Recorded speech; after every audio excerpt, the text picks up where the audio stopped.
Good evening, friends. Myself, Dr. Nidhi Darbari, on My Education Treasure. Today, I am going to discuss about the discussion skill of micro teaching, its techniques and forms. Conversation is the lifeblood of education. Discussion method has been used in the teaching learning process since time immemorial. It was widely used at the famous Nalanda University. The discussion method, also called the Socratic method, after the ancient Greek philosopher Socrates, who would engage his students with questions and dialogue. The Greek scholars in their works used to discuss various problems and issues with their disciples. Discussion has been described as a thoughtful consideration of the relationship involved in a topic under study. It is concerned with the analysis, comparison, evaluation, and conclusion of these relationships. It aims at unity and integrating the works of a class. It is carried out by organizing, outlining, and relating the facts studied.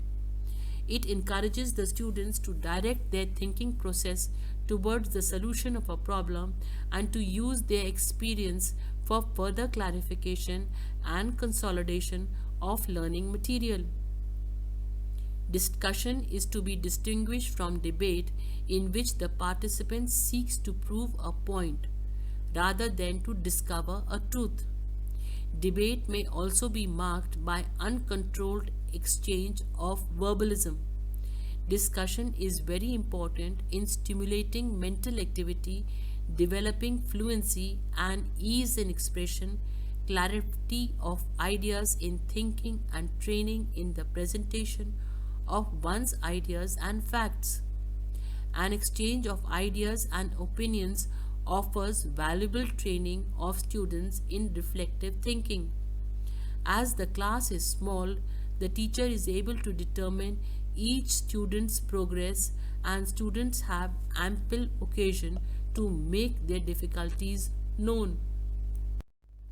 According to James Lee, discussion is a collective educational activity in which the teacher and the student discuss a problem or topic as participants.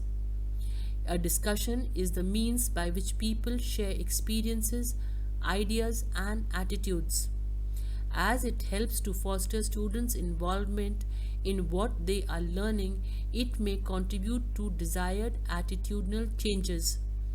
Discussion may be used in the classroom for the purpose of lesson development, making students apply what they have learned, or to monitor students' learning by way of feedback. It may be teacher-led, student-led, or leaderless. The class setting may range from normal to informal, with the teacher having a dominant to a non-dominant role. If used properly, discussion can stimulate critical thinking and encourage average and less able students to become engaged in the learning process. If used incorrectly, discussion may result in individual students responding to teacher directed lower order questions, or may merely be restating ideas espoused by the teacher. If used in this manner, discussion can become boring and not stimulate students' thinking. Discussion can be used to address both cognitive and affective objectives. In the cognitive domain, discussion can encourage students to analyze ideas and facts from the lesson and to discover interrelationship between previously taught content. In the affective domain, discussion encourages students to examine their opinions, to interact with and evaluate other students' ideas, and to develop good listening skills.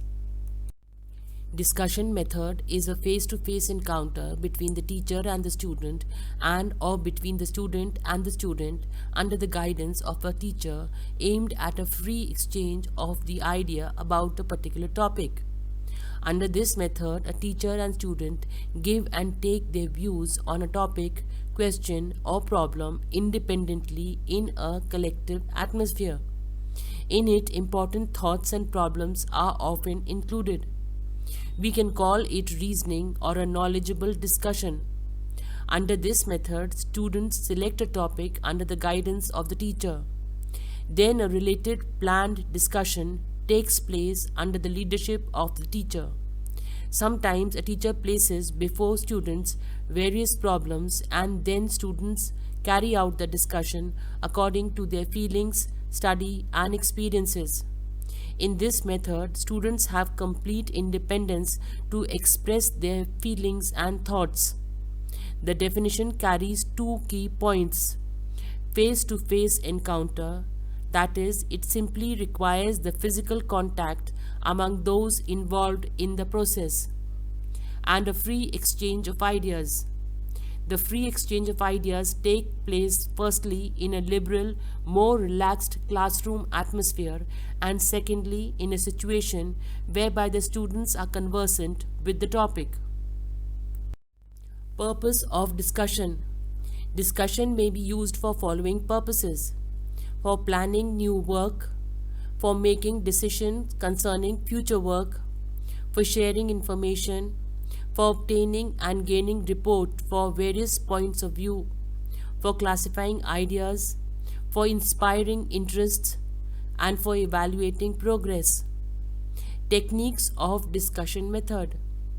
The teaching methods of discussion might be classified into three, namely controlled, semi-controlled, and uncontrolled.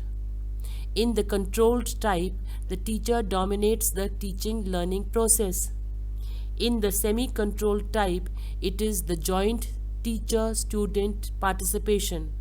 And in the uncontrolled type, the students are the main participants in the classroom activity. These three types of teaching methods are applicable to various techniques of discussion method.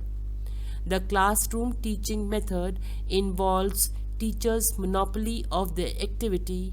The socialized classroom discussion teacher calls for a collaborative exchange of ideas between the teacher and the students, and both the small group discussion teaching and panel discussion teaching elicit students' active participation. Discussion could be conducted in any of the following methods: small group discussion, socialized group discussion, panel discussion, direct instruction or classroom teaching, recitation teaching, and interview technique. If you found the video to be informative and interesting, I request you all to please give a like to the video to motivate me, share it with others, and subscribe it so that whenever I upload a new video, you will get a notification. Forms of discussion.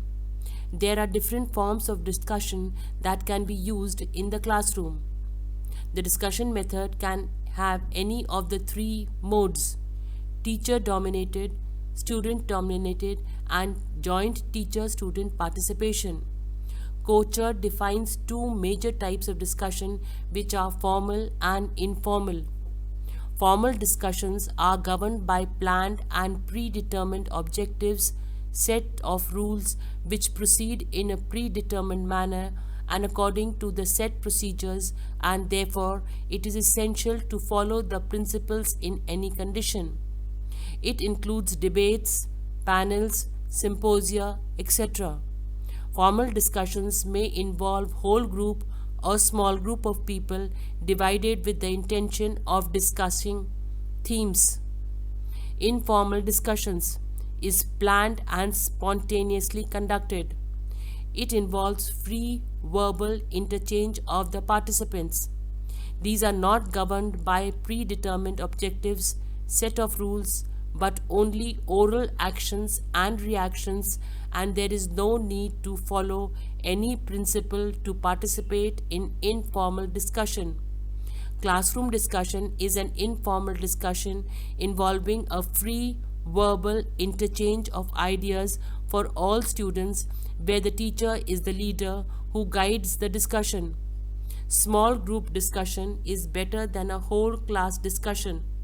It encourages more students to give their own view through open participation. Thank you very much for patiently watching the video, and don't forget to subscribe.